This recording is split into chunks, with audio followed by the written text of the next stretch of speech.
Assalamualaikum warahmatullahi wabarakatuh. Hai semuanya, perkenalkan nama saya Putri Aulia dengan NIM 1801065. Di sini saya akan menjelaskan mengenai evaluasi GEL dengan dosen pengampu Ibu Nesa Agistia, MPom APT.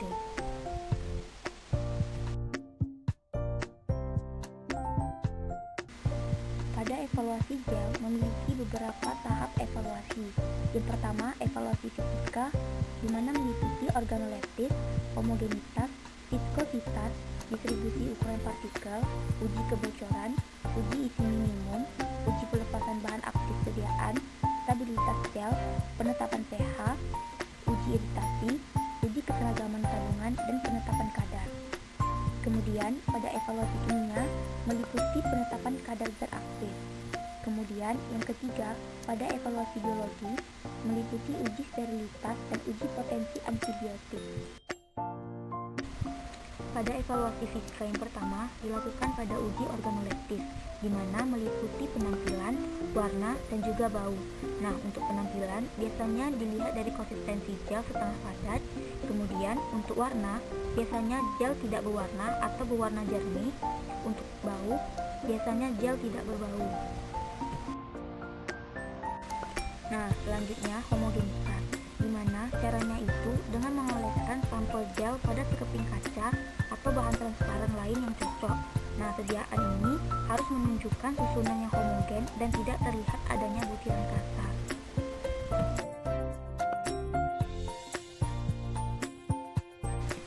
Untuk evaluasi fisika selanjutnya adalah uji viskositas, di mana uji viskositas ini dilakukan menggunakan viskometer Stromer dan juga viskometer Brockfield.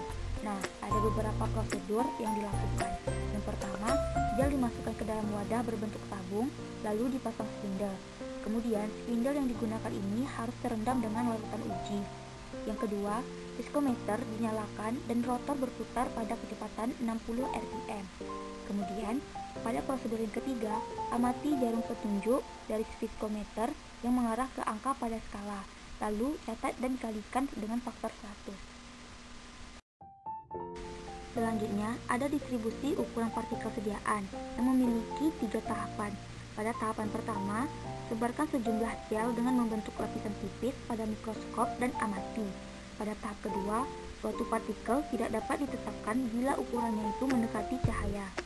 Pada tahap ketiga, pada cahaya putih hanya bisa mengukur partikel 0,4 hingga 0,5 mikrometer. Selanjutnya ada uji kebocoran. Dengan cara kerja, 10 tub sediaan gel dibersihkan dan dikeringkan, lalu letakkan tub secara horizontal dan masukkan ke dalam oven dengan suhu 65 derajat Celcius selama 8 jam. Pada proses ini, tidak boleh terjadi kebocoran selama pengujian maupun kesalahan pada hasil. Pada evaluasi fisika selanjutnya, itu ada uji isi minimum, di mana pada uji isi minimum ini memiliki beberapa tahap. Yang pertama, pengambilan sampel sebanyak 10 wadah, kemudian pengukuran isi sediaan dengan menghitung selisih bobot gel dalam wadah dengan menggunakan wadah sediaan gel yang telah dikosongkan.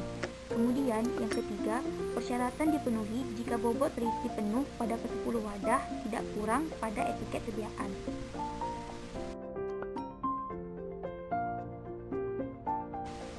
Pada evaluasi selanjutnya yaitu ada penetapan pH, di mana pada penetapan pH ini memiliki beberapa tahap. Pada tahap pertama, timbang sediaan, larutkan ke dalam aqueous dalam beker gelas. Kemudian tambahkan aqueous sampai tanda batas, aduk hingga homogen.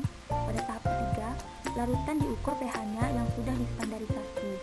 Kemudian pada tahap 4, catat pH yang telah ditunjukkan. Kemudian pada tahap kelima, hasil pengukuran menunjukkan target pH pada kulit yaitu 4 hingga 5. Pada uji fisika selanjutnya yaitu ada uji pelepasan bahan aktif sediaan gel, yaitu memiliki prinsip mengukur kecepatan pelepasan bahan aktif dari sediaan gel dengan cara mengukur konsentrasi zat aktif dalam cairan penerima pada waktu tertentu.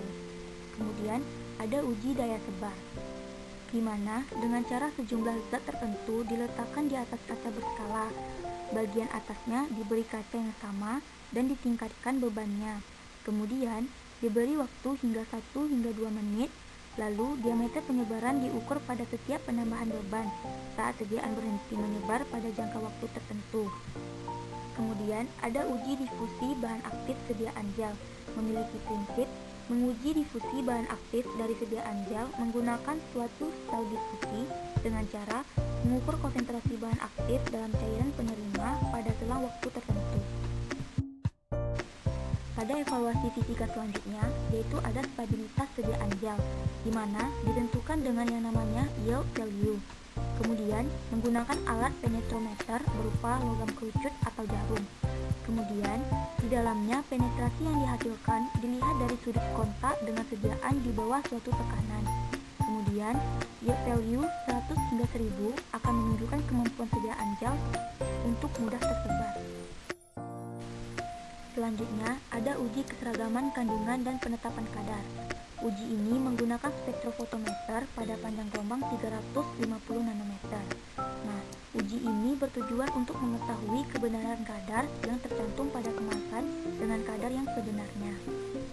Kemudian, ada juga uji iritasi, di mana uji iritasi kulit ini dilakukan dengan sangat hati-hati, dilakukan sesuai dengan pedoman yang telah mendapatkan persetujuan dari relawan yang bersedia.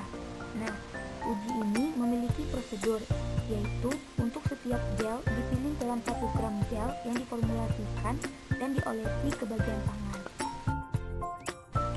Selanjutnya, beralih pada evaluasi yang kedua, yaitu evaluasi kimia, yaitu meliputi penetapan kadar zat aktif, di mana pada pengujian ini dilakukan dengan melarutkan kristal FNS dalam metanol dan dibuat larutan induk dengan konsentrasi 5000 ppm. Larutan induk dibuat dengan melarutkan 50 mg kristal dalam metanol pro kromatografi hingga 10 ml. Lalu, dari larutan induk tersebut dibuat larutan dengan konsentrasi 1000 ppm sebanyak 5 ml dan dianalisa menggunakan DCMS. Kemudian, pada evaluasi kimia, apabila terjadi penurunan kadar, bias disebabkan oleh pengaruh cahaya, kelembapan, ataupun sifat wadah dan penutupan serta sifat kemasan bahan selama pengujian stabilitas. Kemudian, pada pengujian kadar ETMS sediaan gel terjadi penurunan kadar sebesar 5%. Namun, hal ini masih dapat diterima. Senyawa dapat diterima jika berada pada rentang 80 hingga 120% dari kadar yang sebenarnya.